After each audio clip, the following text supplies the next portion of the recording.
मैं भी सनातनी हूँ, मैं भी हिंदू हूँ, मैं भी राम में आस्था रखता हूँ, मैं भी आज नारायण की पूजा करता हूँ।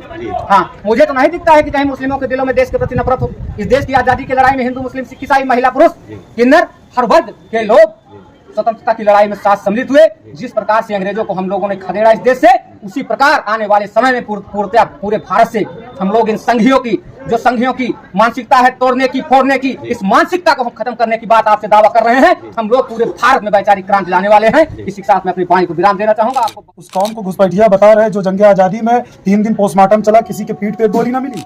अमेठी में क्रांति हो रही है, जब रथ क्रांति का थम जाए, चिंतन पर काई जम जाए, तो समझो पीढ़ी हार गई।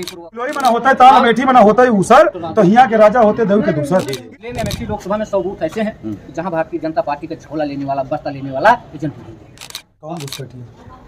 ये तो मोदी जी बताएंगे उनसे घुसपैठिया कौन घुसपैठिया? मैं कहता हूँ कि बात दर बात हिंदू मुसलमान ना करो और बेवजह आवाम को हैरान परेशान मत करो। अब करनी है सियासत तो तुम्हें करिए मोदी जी, अपने वास्ते सबको बेईमान न करो। 2014 से पहले भी एक नैरेटिव सेट किया गया था कि सारे मुसलमान यहाँ भगा दिए जाएंगे, उनकी प्रॉपर्टी आप कब्जा कर लेना। बहारों फूल बरसाओ, मेरा महबूब आने वाला है। ना तो भैया आए ना प्रत्याशी हैं हमारे पीएम साहब जो थे, वो ये कह रहे हैं कि एक बलात्कारी को वोट दो। इससे बड़ी शर्म की बात देश के लिए और क्या होगी? इन काले अंग्रेजों को 4 जून की इनकी विदाई तय कर दी जाएगी। एक अंग्रेज सन 1947 में भगाए गए थे और काले अंग्रेज जो बच गए हैं वो 2024 में भगाए गए। घुसपैठिया बता रहे जो जंग आजादी में 3 दिन पोस्टमार्टम चला, किसी के पीठ पे गोली न मिली।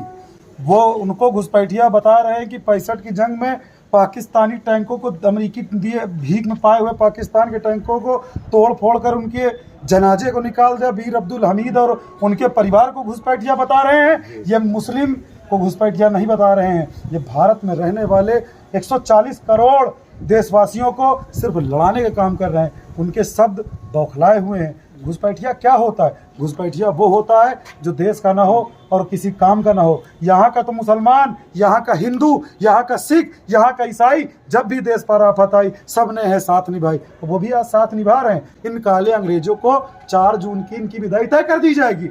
एक अंग्रेज सन 1947 में भगाए गए थे और काले अंग्रेज जो बच गए हैं वो 2024 में भगाए जाएंगे। 2014 से पहले भी एक नैरेटिव सेट किया गया था कि सारे मुसलमान यहाँ से भगा दिए जाएंगे, उनकी प्रॉपर्टी आप कब्जा कर लेना।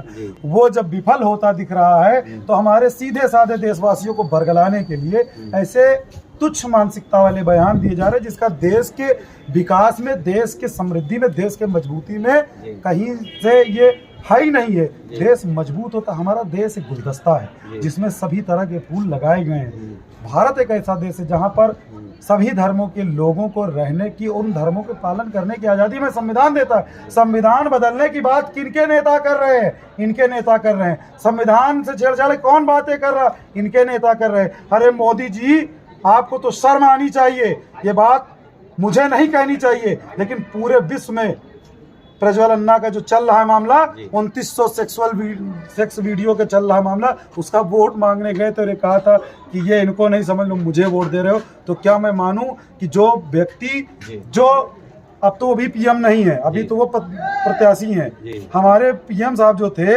वो ये कह रहे हैं कि एक बलात्कारी को वोट दो।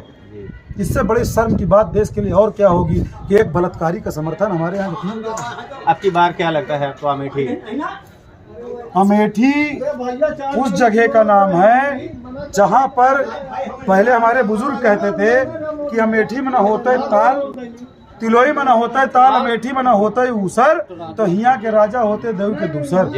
इस ऊसर जमीन को सब्ज करने के लिए, हरा भरा करने के लिए गांधी परिवार के राजीव जी ने, संजय गांधी जी ने, सोनिया गांधी जी ने जो हरित क्रांति लाया, हरित क्रांति के माध्यम से यहाँ की जमीन को उपजाऊ बनाया। आज जिनके दादा बाबा 2 कुंटल भी नहीं काट पाते थे 5 बीघे में, आज उनके यहाँ कम से कम 40-45 कुंटल का गेहूं कट रहा है। वो गांधी परिवार की देन है। कल कारखाने लगाए गए, नवरत्न कंपनियां लगाई गई, HL BHL। मैं आपको दावे के साथ कह रहा हूँ पत्रकार महोदय, अमेठी, रायबरेली ऐसे 2 संसदीय क्षेत्र हैं, आप देश के किसी भी कोने में यहाँ से जा सकते हैं।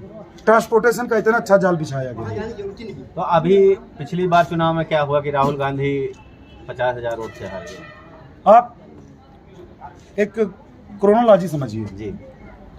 एक युवा वर्ग जो शिक्षा से परिपूर्ण हो गया, सर्टिफिकेट ले लिया, इंटर कर लिया, BA कर लिया, करने के बाद जब उसने नौकरी की तलाश की तो देश के प्रधानमंत्री का बयान आता है कि मैं 2 करोड़ रोजगार दूंगा। रोजगार के नाम पर युवा चला गया।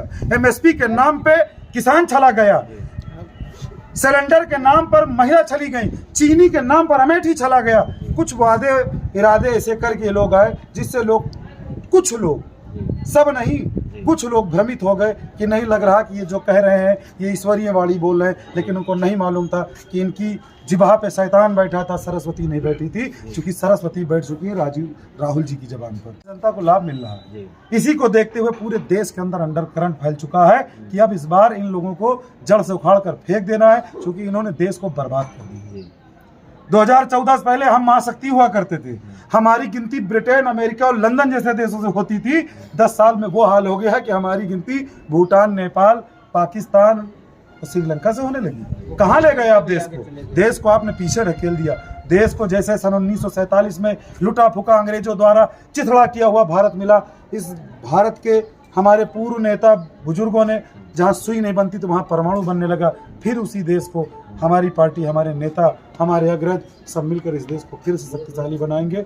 आपने हमको बोलने का मौका दिया अपने चैनल पर, आपका बहुत बहुत धन्यवाद। मैं जनता से अपील करूंगा कि अपने गौरव, अपने अमेठी को, सम्मान को वापस पाने के लिए 20 मई को आप ज़्यादा से ज़्यादा मतदान करें और ऐसे लोगों को अमेठी से पार कर दें।